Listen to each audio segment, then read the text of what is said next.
Hey everyone, welcome to a special. I don't know if it's special, but it's an emergency edition of Talking Stuff, the Ohio State recruiting podcast on Lettermen Row. The Buckeyes received news that I think people were hoping they could avoid, and that is that Ohio State's defensive coordinator, Jeff Hafley, is leaving the Buckeyes program after 1 year and heading off to Boston College, where he's going to take over as the new head coach for the Eagles. With me today is Spencer Holbrook. I'm Jeremy Birmingham. We're talking about that stuff and how Jeff Hafley stuff impacts the Ohio State recruiting class of 2020, which is just 5 days away from being set to sign letters of intent. And for three of the defensive backs that Hafley has been intimately involved with in recruiting over the last year, Ryan Watts, Legend Cavazos, and Clark Phillips, it is three guys who were planning on being on campus in Columbus as an early enrollee in 2 weeks. So this is a major blow for Ohio State, but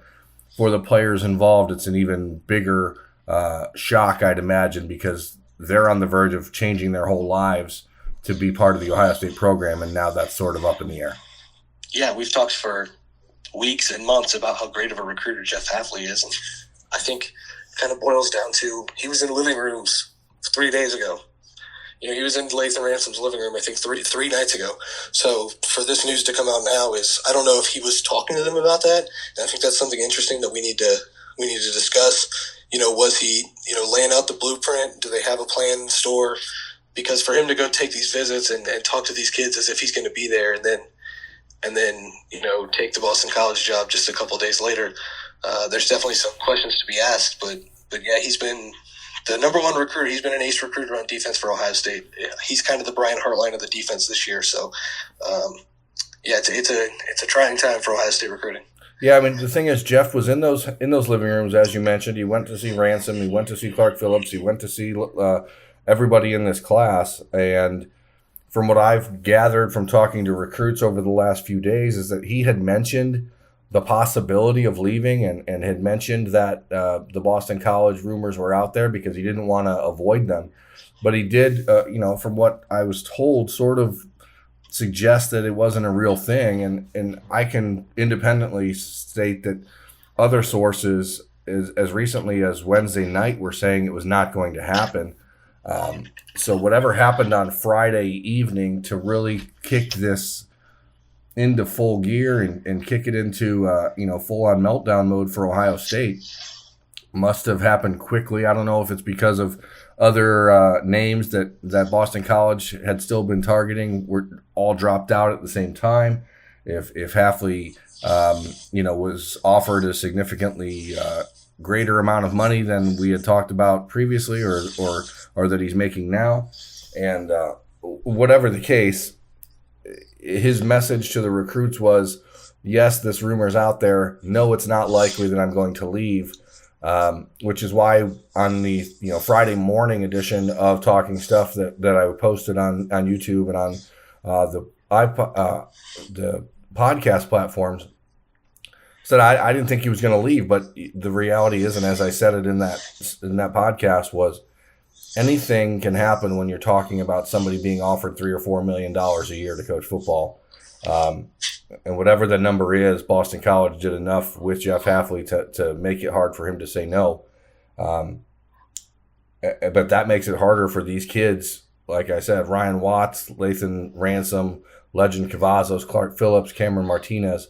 That makes it harder for these kids to say yes right now when there's 4 days until the early signing period begins and their whole life is in flux. So, I think we'll try to keep this short and sweet. But right now, and this is up to the minute type information, so it's hard to say when you're listening to this, out there in the internet world. But there are concerns. There are definitely concerns right now about the strength of the commitment for Ransom, for Clark Phillips, for Ryan Watts, for Legend Cavazos, even Cam Martinez, who did confirm to me on Friday night, that he was going to be fine. That he said he's a Buckeye and he's only going to control what he can control, but couldn't help but get the sense that something felt like he was holding back because now they got to figure out who the next coach is of the secondary at Ohio State and maybe co-defensive coordinator. So Ryan Day's coaching tree, I think, is the interesting thing to watch here, Spencer, because we just don't really have a lot of names. Yeah, and you don't really have an idea. With Urban Meyer, you always knew where he was probably going to turn just because he had been in the profession for so long. With Ryan Day, we didn't know who Jeff Hafley was a year ago when he got hired. And you kind of had to do some research and say, okay, who is this guy and why is he good enough for Ryan Day to hire him as the secondary coach at Ohio State? Well, Ryan Day probably knew what he was doing. He's got to prove it again in a big way because these are some big-time commits he's got. I mean, a guy like Legend Cavazos, he's committed to two basically separate programs. He committed to Urban Meyer's program. He decommitted. He talked to Jeff Hafley and Ryan Day, and then he committed to Jeff Hafley and Ryan Day. Now he's going to have to commit to Ryan Day and another defensive coach. I mean, this is a guy who's kind of been through the ringer of the recruiting process at this point. Ryan Watts was a big Jeff Hafley get. Cam Martinez, I think it's interesting that he's a Buckeye just because that he says he's still a Buckeye because he's got so many different positions he could play, and you don't know how that affects this news affects that. But Lathan Ransom, another guy, Jeff Hafley went out and got him, and so another secondary coach is going to have to prove that he can do the same thing. And I think this is a really interesting time for Ohio State's defensive recruiting just because Jeff Hafley was so good at what he was doing. Yeah, what makes this particularly interesting is that these players, especially the early enrollees, aren't going to know who that coach is going to be. And so this is a major trust exercise when it comes down to how they really feel about Ryan Day and what the Buckeyes program is, because it's highly unlikely that this question gets answered in the next 4 days. And for the guys that are planning on signing early and then enrolling early, they almost absolutely are going to have to do a blind trust exercise here. Lathan Ransom is not planning to enroll early. So if he decided to push back his signing until February to wait and see what happens, you can certainly understand that. As of Friday, he was planning on signing this coming Wednesday, but Friday night happened, and now you just don't know. Same with Cam Martinez, who has said, he was thinking about signing in February to begin with, and then when he did the Bermanology episode this past week with us, he said he was going to sign on the early signing period. Again, he says he's fine and locked in, but you just don't know because this sort of uncertainty can really throw a wrench into kids' plans. But again, I keep going back to the three early enrollees. These are people who had their entire life planned out in the last 10 months that now have a week to figure this out. And the worst part is tomorrow, Sunday, begins the recruiting dead period, and no coaches can go see them. So now it's all about just having conversations over the phone as Ryan Day tries to prepare for a college football playoff matchup with Clemson and then still go out and convince these guys that he's going to find the best possible replacement for Jeff Hafley.